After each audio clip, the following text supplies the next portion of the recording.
me ask you something. Do you want to see humanity not just survive, but truly thrive? And for your business to thrive with it? So, where are you now? Maybe as a leader, you're starting to feel that conflict between economic, environmental, and social agendas. You're trying to meet every target while keeping your people engaged and inspired. Costs are rising and resources becoming scarce. Compliance is shifting and global crises are impacting delivery. The result? You're struggling to meet goals and stakeholder expectations, and it's affecting business success. Maybe, like many leaders, you're finding it harder to attract and retain the best talent. The next generation, they're choosing employers based on values, purpose, and sustainability. They want meaningful work, not just a payslip. And companies offering that are attracting the brightest minds and outperforming the rest. Perhaps you're noticing changes in your clients' priorities or how your competitors are showing up in the marketplace. Environmental and ethical issues are taking center stage, and maybe people are making more value-based decisions. This shift is forcing you to rethink your proposition, your systems, and even your bottom line. You might also be thinking about the legacy you want to leave. You're questioning how your actions are impacting the world, the natural environment, and the people in it. You want to deliver on your targets, but also stay true to your values and lead with purpose.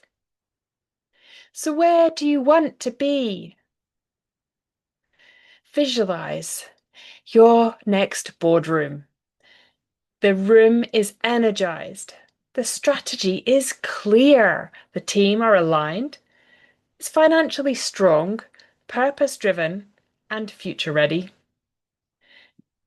Imagine being interviewed by the Chamber of Commerce about the ambitious actions you have taken to protect the future of your business. You're proud to share how you've aligned purpose with performance, leading the way to build a thriving economy that's valuing people and planet.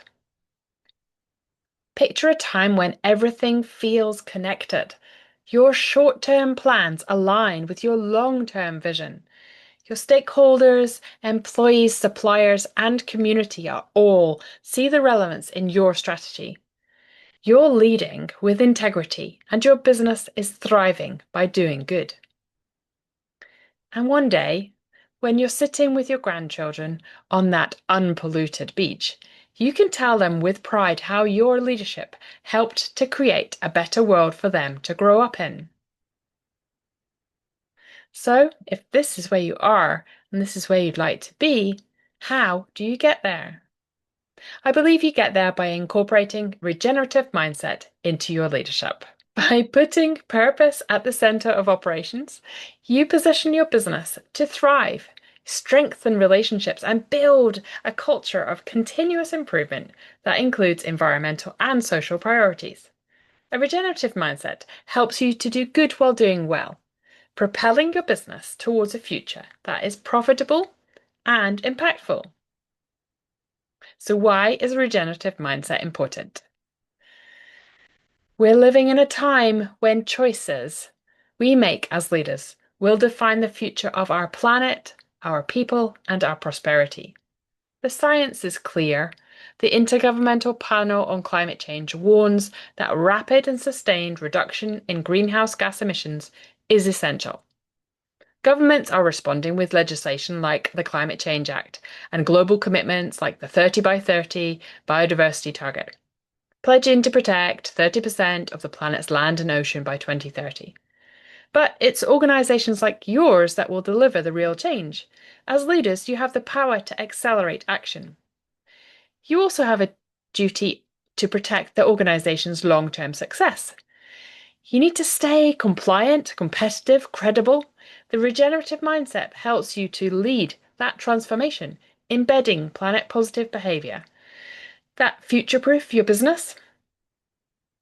And for your people, it's about creating a culture that thrives on purpose, innovation, and well-being.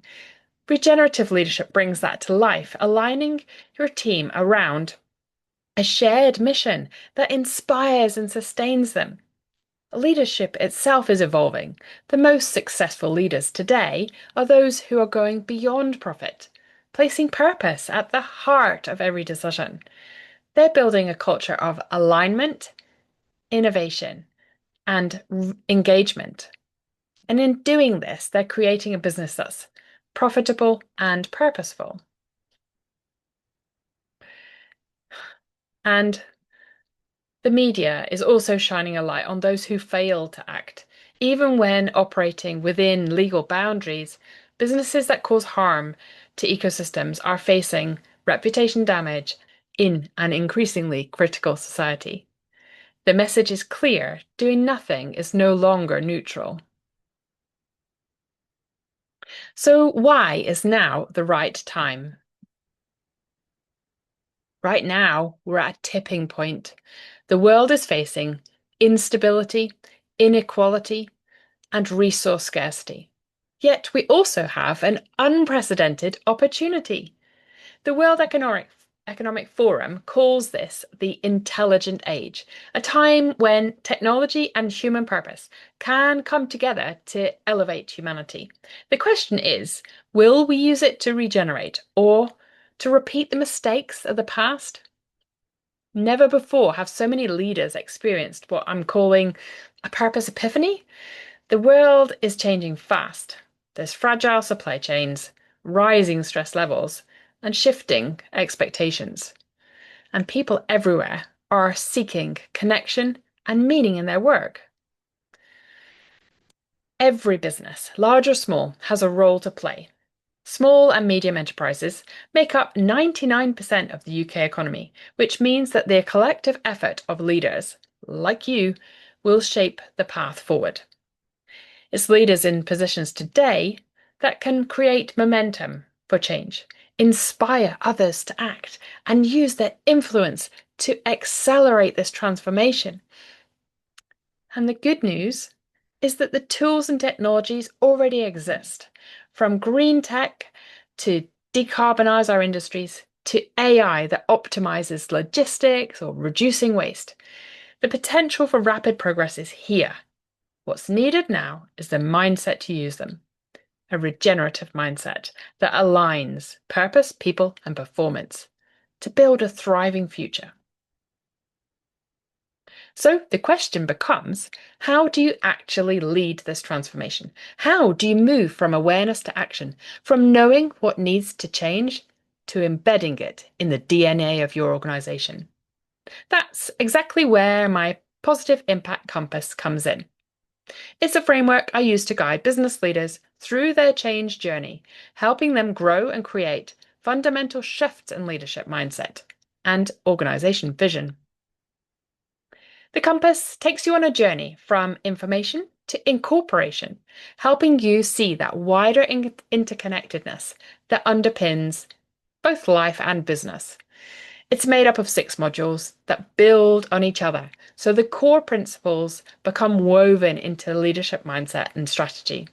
The result is a thriving business that can operate within the harmony of the natural world, prepared for the future and built on purpose and resilience. Let's explain how it works. The first step in the positive impact compass is inform. This is where leaders expand their awareness of global contexts that are shaping their business. The problem I see is leaders get caught in day-to-day firefighting. They focus on local issues and short-term targets, and sometimes lose sight of the bigger picture. The problem is then global issues hit, whether it's new regulations, supply chain disruption, extreme weather, and this comes as a shock. Costs rise, contracts are missed, and credibility takes a hit. When I take my clients through the Global Pressures Predictor, they gain a broader vision of risks and opportunities. They start to see patterns, anticipate change, and lead with confidence. They move from reactive to proactive, uncertainty to clarity. The next step is identify, pinpointing where to focus resources for the greatest positive impact. Many businesses simply don't know their own true footprint. They're not measuring emissions, water use, waste, so inefficiencies and risks remain hidden. And without this insight, they miss opportunities to save money. They are potentially could strengthen their reputation or reduce waste. It's a bit like burying their head in the sand. When I take my clients through the MET Eco Impact Explorer, leaders uncover where the biggest rewards lie for the least risk. Now, MET stands for Materials, Energy and Transport. They find financial savings, reduce negative impacts, and position their business to meet growing ethical and environmental expectations. Like my client at Fortune Works, a light assembly enterprise in Glasgow, who were keen to improve their environmental credentials because they could see that contracts were starting to require ESG commitments. They wanted to be able to secure those contracts and keep competitive in the marketplace. I worked with them to review their operations as part of a Step Up to Net Zero project. This included looking at circular economy, carbon reduction, and waste management. We went through a questionnaire to review the activities, and that included their materials that they used, the energy they were using, and what vehicles they were using to run personnel around, identifying potential risks and opportunities for further analysis. These areas were then prioritized into short, medium, and long-term actions. We were also able to do a workshop to bring the full team in to look at climate change and utilize that hive mind to develop actions that could take them forward.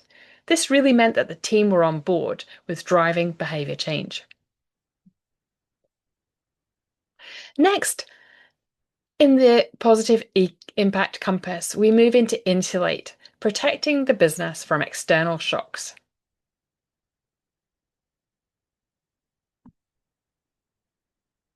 Next, we move to insulate, protecting the business from external shocks. Too many organisations are unprepared for the realities of climate change. Flooding, heat waves, and resource shortages are no longer a distant threat. When disruption hits, operations can stall, insurance costs can soar, and assets become stranded. The business can become so vulnerable. The practical protection formula helps leaders to take tangible steps to prepare for that future. It builds in resilience to the operations, protecting people and premises and profit. Once you're aware of the catalysts of change, the next step is integrating, embedding purpose and sustainability into your organization's structure and leadership. A common trap is waiting for legislation to force change. Many leaders procrastinate and hope that the old ways will hold. But when change finally comes, they're left scrabbling to catch up. Poorly implemented transformation can just damage trust, lose customers, and demotivate teams. It's a bit like behaving like followers rather than leaders. Using the profit and purpose pathway, leaders expand their mindset from extractive to regenerative. They approach change with courage and consistency, enabling transformation with minimal disruption. This positions their business for growth and credibility in a purpose-driven economy.